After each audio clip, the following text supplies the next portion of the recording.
Pada saat kita kehilangan seseorang atau sesuatu yang sangat berharga dalam hidup kita, rasa sedih yang kita alami bisa amat sangat mendalam. Kesedihan, kenangan manis dan pahit yang terus membayangi, dan berbagai pertanyaan yang tidak terjawab bisa terus menghantui kita. Bahkan mungkin kita akan mulai merasa tidak akan pernah bisa kembali seperti dulu lagi. Tidak akan pernah bisa tertawa kembali, tidak merasa utuh kembali, atau bahkan tidak bisa lagi percaya pada diri sendiri. Lalu, apakah kita akan terus-menerus harus tenggelam dalam kubangan kesedihan itu? Apakah kita harus menjalani hari-hari kita dengan terus-menerus bersedih? Berikut akan saya berikan beberapa tips bagaimana sebaiknya kita bertindak saat kesedihan yang terus-menerus itu hadir dalam hari-hari kita, di mana kita sudah ditinggalkan oleh sesuatu atau seseorang yang kita sayangi.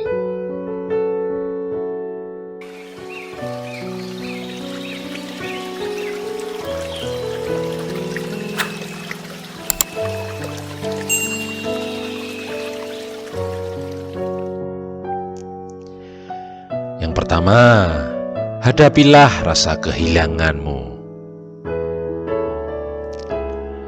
Setelah mengalami kehilangan yang mendalam, wajar jika kita ingin melakukan apa saja untuk menghilangkan rasa kesedihan itu. Tetapi ingatlah, melakukan kebiasaan yang merugikan seperti memakai obat-obatan, merusak diri dengan minum alkohol, tidur berlebihan, memakai internet terus-menerus, atau melakukan pergaulan bebas tidak akan membawa kesedihanmu itu pergi. Hanya akan menundanya saja, dan akhirnya perilaku buruk itu malah akan merusak dirimu sendiri.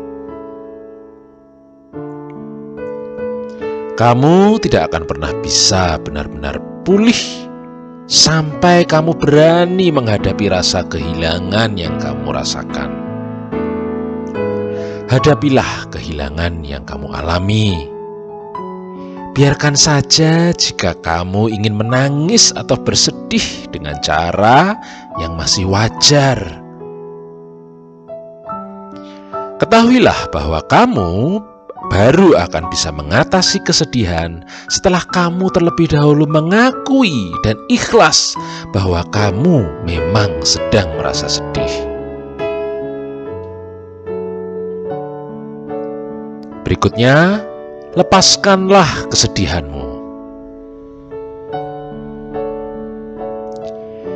Biarkanlah air matamu mengalir jika memang kamu harus menangis. Jangan pernah untuk takut menangis, bahkan jika menangis itu bukanlah kebiasaanmu. Sadarilah bahwa tidak ada cara yang benar atau cara yang salah untuk merasa sedih atau mengungkapkan kesedihan itu, ya. Yang penting adalah bagaimana kamu mengenali kesedihan yang kamu rasakan, mengenalinya, kemudian berusaha untuk mengatasinya. Kamu bebas menentukan bagaimana cara ingin melakukannya, dan cara setiap orang tentunya akan berbeda satu sama lain. Dan pastikan cara melepaskan kesedihanmu itu adalah cara yang positif. Berikutnya, bagikanlah perasaanmu dengan orang lain yang kamu percayai. Akan sangat baik jika kamu mencari orang yang mau memperhatikan atau mendengarkanmu pada saat kamu sedang menderita atau sedang sedih. Jika memang kamu tidak bisa menemukan seorang teman, temuilah seseorang yang bisa berbagi kasih. Misalnya seorang imam atau pemuka agama yang kamu percayai, seorang konselor atau terapis psikologis. Perlu kamu sadari bahwa jika kamu sedang merasa kacau, bingung dan tidak menentu, maka berbicara kepada seseorang yang kamu percayai adalah salah satu cara yang bisa membantumu untuk membuang semua kesedihan yang kamu rasakan. Lihatlah pembicaraan tersebut sebagai suatu bentuk dari penataan emosi dan penataan pikiranmu. Ketahuilah satu hal, bahwa perasaan sedih yang kamu rasakan itu hanya perlu diungkapkan, hanya perlu diakui, dan hanya perlu diceritakan saja dengan orang yang tepat. Berikutnya, janganlah menyesali hal yang memang tidak bisa kamu rubah.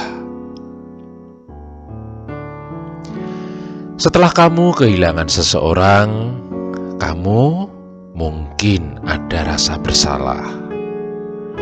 Kamu mungkin mempunyai sebuah pikiran seperti, seandainya saja saya sempat mengungkapkan salam perpisahan untuk terakhir kalinya.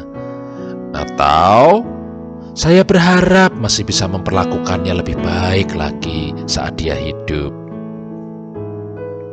Dan lain sebagainya ya. Janganlah kamu membiarkan dirimu termakan oleh perasaan bersalah dan menyalahkan dirimu sendiri. Ketahuilah bahwa kamu tidak bisa merubah masa lalu yang sudah terjadi dengan terus-menerus menyesali. Bukan salahmu jika memang kamu harus kehilangan orang yang kamu cintai. Daripada kamu terus mempersoalkan apa yang seharusnya sudah kamu lakukan di masa lalu, fokus sajalah pada apa yang bisa kamu lakukan sekarang. Mulailah belajar mengenal emosimu dan mengendalikan emosimu, supaya kamu bisa berani terus melangkah ke depan dan tidak terus melihat ke belakang. Berikutnya, carilah pertolongan. Di dalam masyarakat kita ada pandangan yang salah ya, dan sangat membahayakan yang ditujukan kepada orang-orang yang mencari pertolongan untuk mengatasi masalah emosi. Menemui seorang terapis atau konselor itu tidak menjadikan Anda orang yang lemah atau menyedihkan atau menjadi orang yang sakit jiwa ya. Karena bentuk pertolongan yang kamu cari itu sebenarnya merupakan tanda dari adanya kekuatan di dalam dirimu sendiri untuk sembuh. Dengan mencari pertolongan yang kamu butuhkan, kamu memperlihatkan keinginan dari dalam dirimu yang patut sebenarnya dikagumi untuk berani mengakui dan berani melangkah ke depan untuk mengatasi kesedihan dan mengatur emosimu. Oke, demikianlah beberapa tips yang bisa saya bagikan untuk Anda yang sedang merasa sedih karena kehilangan seseorang atau sesuatu yang Anda cintai. Saya betul berharap bahwa Anda akan bisa menemukan jalan keluar yang terbaik. Tetap semangat dan tetaplah untuk berani berjalan maju. Sampai jumpa di video kami berikutnya.